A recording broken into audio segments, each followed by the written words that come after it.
투자로 밥 먹고 사는 루블입니다. 항상 똑같은? 근데 복장이 달라졌습니다. 그 2년 동안 몇 번 출연을 했는데 네. 같은 옷을 입고 똑같더라고요. 저도 몰랐습니다. 저도 몰랐어요. 저도 몰랐습니다. 근데 어떤 분이 이제 댓글로 네. 의상이 컨셉이냐? 네.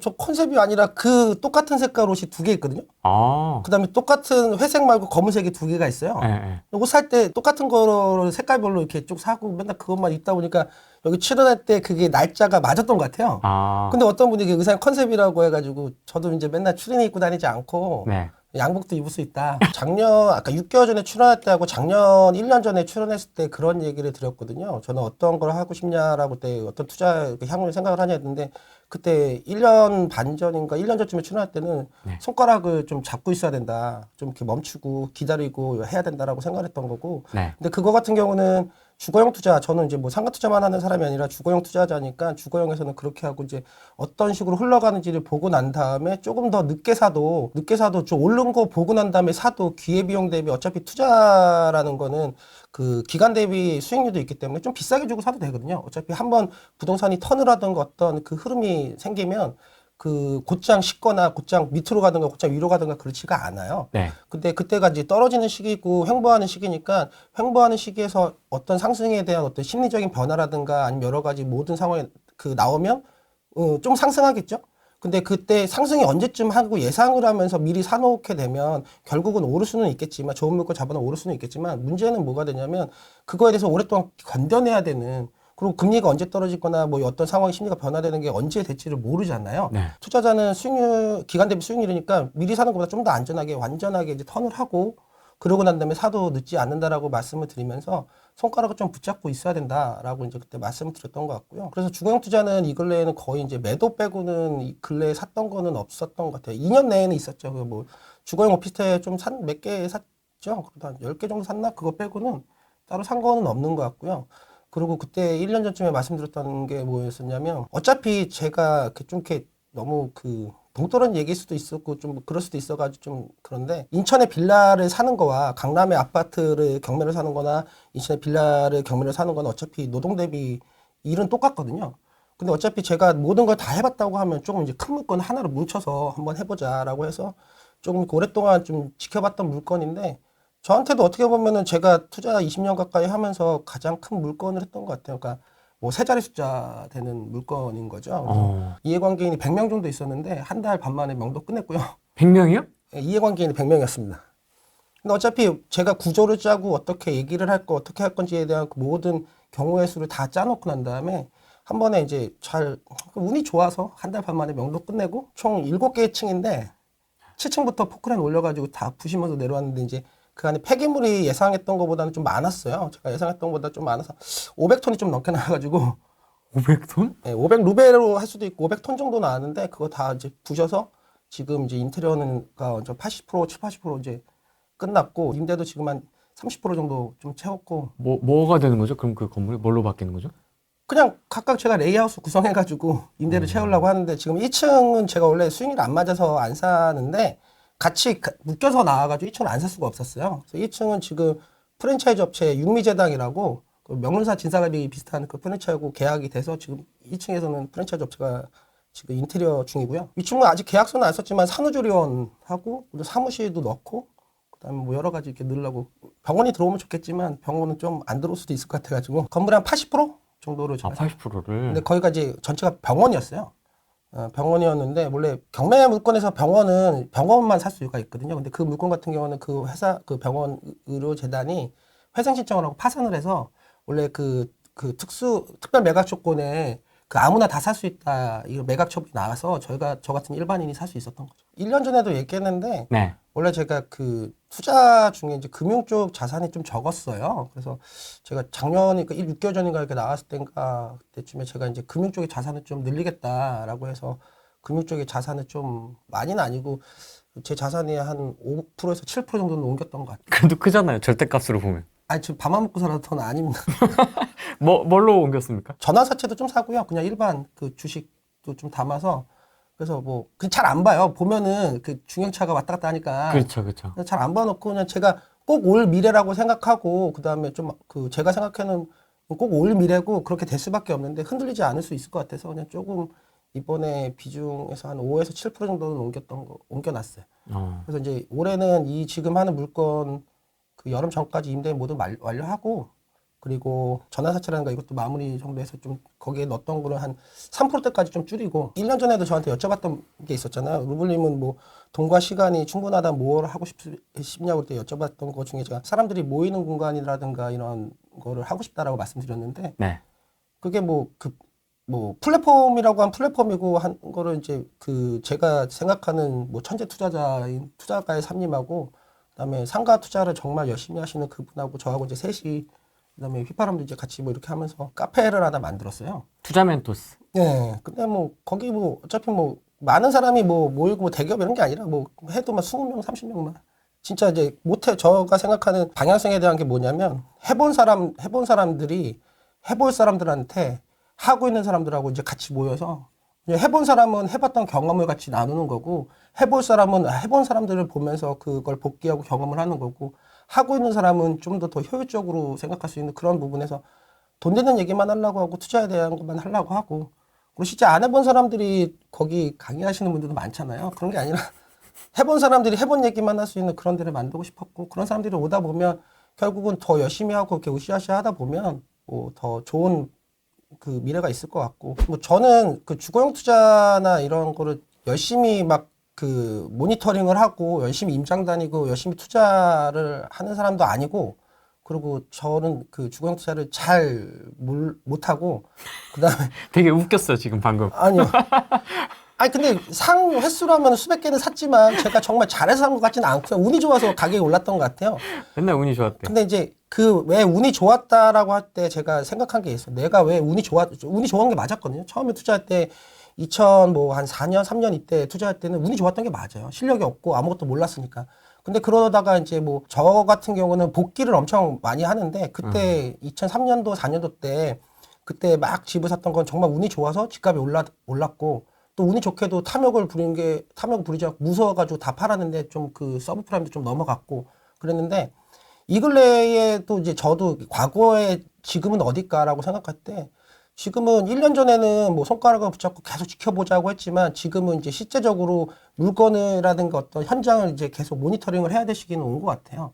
뭐 그게 드러나는 게 그 전세 가격이 지금 상승하려고 막 하거든요. 왜냐면 뭐 그걸 뭐 그 유명하신 전문가처럼 뭐 수요 공급이든 뭐 심리 지수 뭐 이런 거는 잘 모르겠는데 네. 그냥 모니터링은 지금부터는 제가 자기만의 지역이든 제가 뭐 어떤 포지션에 대해 그러니까 뭐 1주택자는 무주택자는 한 주택을 가지려고 하고 1주택자는 2주택, 2주택자는 다주택이 되려고 할 때 그럼 본인마다 포지션이 다르잖아요. 예. 근데 그런 포지션일 때 1년 전에는 그냥 손가락 꾹 잡고 참아야 된다라고 얘기했지만 지금은 실제적으로 이제 모니터링을 하고 행동에 옮길 준비를 하는 타이밍이 오지 않았나. 그게 나오는 게 전세 가격이 상승이 되고 그리고 다들 많이 그런 건 많이 얘기하시니까 뭐 전세 가격이 오르는 것도 있고 뭐 공급이 부족해질 것도 있고 그다음에 뭐 결국은 뭐 인플레이션이란가 이런 것도 있고 그다음에 뭐 건축비라든가 이게 올라갔어. 모든 다 그 전문가들 분들이 말씀하시는 게 논리가 다 맞아요.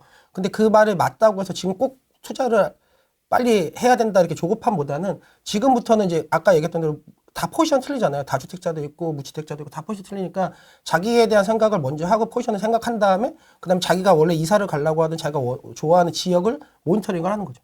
근데 지금부터는 모니터링을 해서 무주택자 분들은 지금 준비해서 지금 집 사시는 게 그닥 나쁜 선택은 아니라고 생각이 들고요.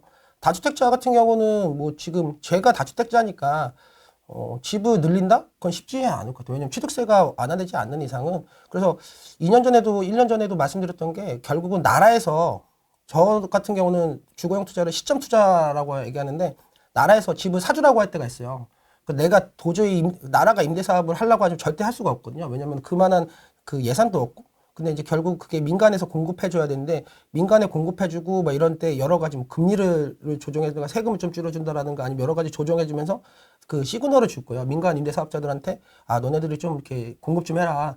그럼 나라에서 집을 사줘라라고 할 때 그때는 공격적으로 하면 되는데 지금 다주택자들은 취득세가 이렇게 아직 풀어주지 않은 많은 그 전 정권에 있었던 규제들이 아직 다 풀린 게 아니라서 그 다주택자들 공격적으로 움직일 수는 없을 것 같아요.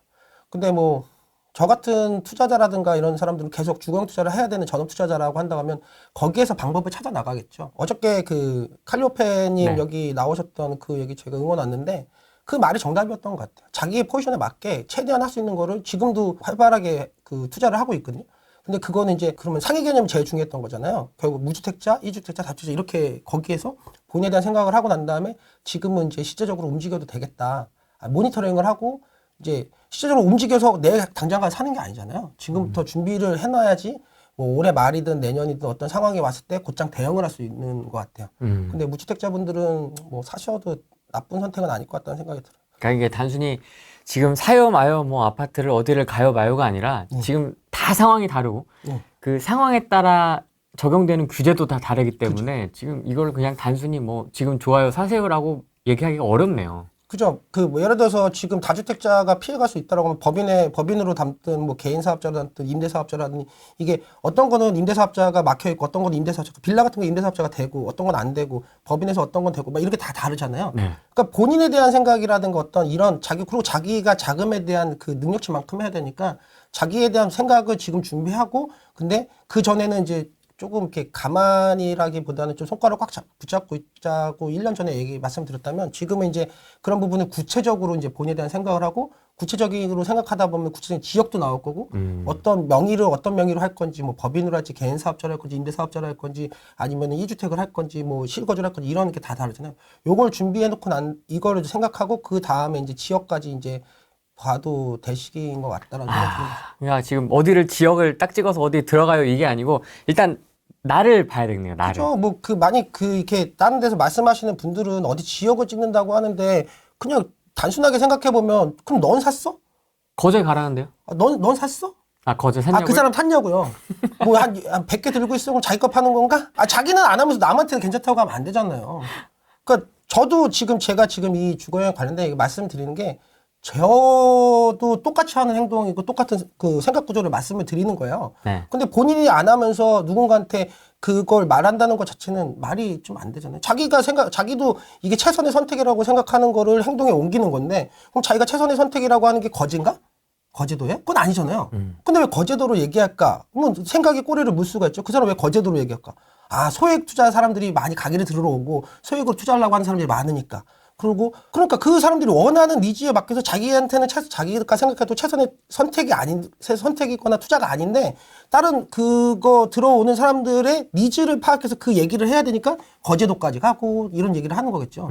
근데 그렇게 말하는 게 아니라 실질적으로 왜 이 투자를 해서 뭐 갭 투자나 그 단순 투자용인지 아니면 그 어떤 뭐 실거주인지 이것 따라 다 다르잖아요. 근데 아무도 본인의 어디 지역을 얘기하고 어떤 얘기를 하지만 그 본인에 대한 생각을 해보라고 하든가 아니면 본인에 대한 어떤 방향이라든가 이거를 생각해보라는 사람들이 거의 없어요. 근데 모든 투자나 모든 거는 본인에 대한 생각이든 본인의 포션이 제일 중요한 거라서 그것부터 준비를 하는 게 맞는데 그렇게 얘기하다 보면 너무 개별성이니까 거제도로 가라고 해야지만 사람들이 오는데 본인에 대한 생각을 하세요라고 하면 안 오잖아요. 그렇죠.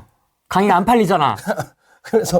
그래서 저는 이제 그런 분들이 전문가분들이든 어떤 분들이 다 얘기하는 논리 구조에 대해서 맞다 틀리다를 판단하는 게 아니라 그분들의 논리적 구조가 맞는지를 생각을 하고 근데 그게 나한테 정말 내가 그거를 생각했을 때 나한테 최선의 선택인가 나 같으면 나는 어떻게 할 것인가 그 생각에서 모든 생각이 그 모든 얘기 듣고 난 다음에 나올 때는 저를 중심으로 해서 나오는 거잖아요.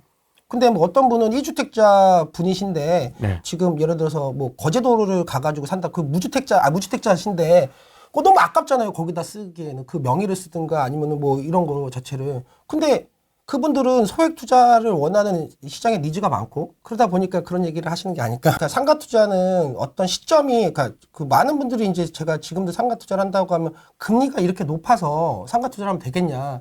1년 전에 나왔을 때도 그때도 병원 샀구나. 병원 그때도 3개층 정도 샀는데 그때도 금리가 1년 반전 1년 금리가 엄청나게 오를 때였잖아요. 맞습니다. 근데 금리가 막 오를 때 상가를 사면 되냐라고 사람들이 많이 그럼 금리 떨어지면은 상가를 사고 금리가 올라가면 상가를 안 사야 되나요? 왜냐면 금리를 올라갈 때 저는 그때 지금 샀던 물건도 그렇고 그 전에 샀던 물건도 어떤 생각을 갖고 했냐면 기준금리가 아니면 대출금리가 7%에서 8% 돼도 저한테 그러니까 계속 중요해요.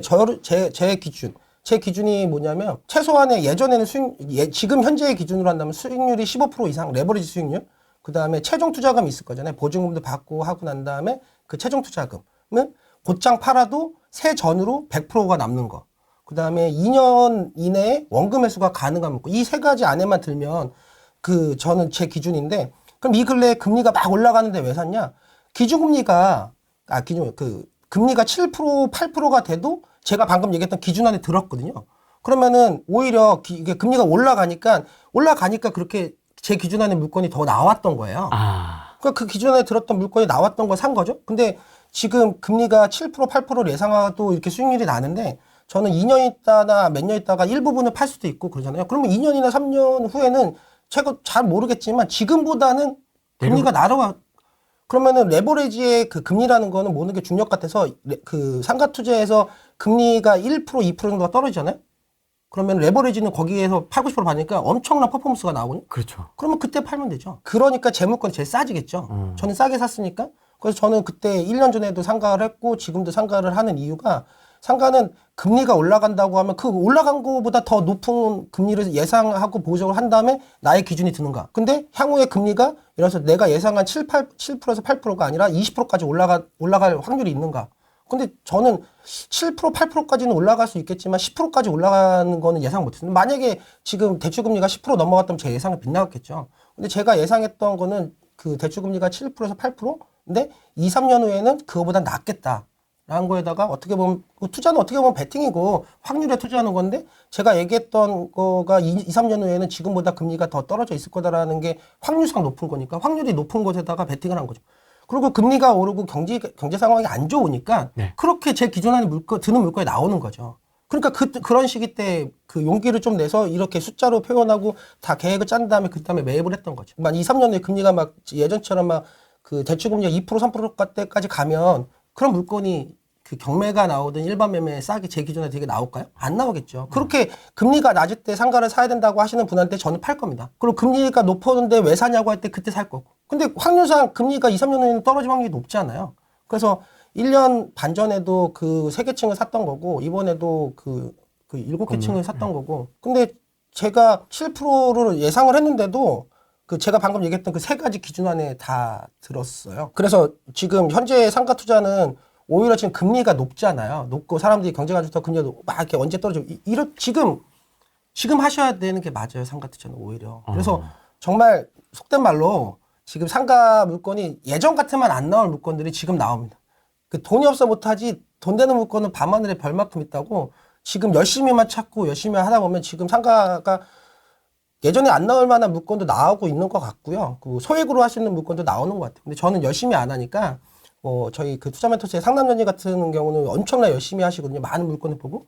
그런데 돈이 없어서 지금 못 산다고 막 그렇게 말씀하실 정도로 지금 좋은 물건이 나오고 있어요. 사람들이 안 좋다고 하니까. 근데 지금 주거용 투자는 지금 준비를 해가지고 다음 스텝을 준비한 단계라면 상가는 금리가 저금리 때 사게 되면 좋은 물건을 없는 건 아닌데 확률이 오히려 더 적죠. 지금처럼 금리가 높던가 이런 상황일 때 오히려 좋은 물건들 기준 안에 드는 물건이 나오지 금리가 저금리고 막 이런 상황이 좋다고 하면 그때는 좋은 물건이 안 나와요. 그러니까 그래서 재작년 하고 많이 했던 거고요. 제가 안 하면서 지금 지금 물건들이 나온다라고 얘기를 하는 게 아니라 지금 물건들을 찾아보면은 절대 수익률이 막 10%짜리도 나왔고 막 그래요. 근데 거기다가 이제 조금에 대한 기술이라고 하기는 그렇고 뭐 좀 더 자세하게 임장 가보고 그다음에 협상을 해서 일반 매매를 사든 뭐 경매를 사든 하다 보면 지금 물건은 예전보다는 거의 2배수 정도 된 것 같아요. 그 기준 안에 드는 물건 나올 확률이. 많아졌구나. 근데 2, 3년 후에는 아마 기준 안에 드는 물건이 확 줄겠죠. 그러면 그때 다른 사람들이 얘기하는 그때 금리가 떨어지니까 와 상가 사야 되고 막 이때 현금으로 중요하다 할 때 그분들한테 저는 상가를 팔 겁니다.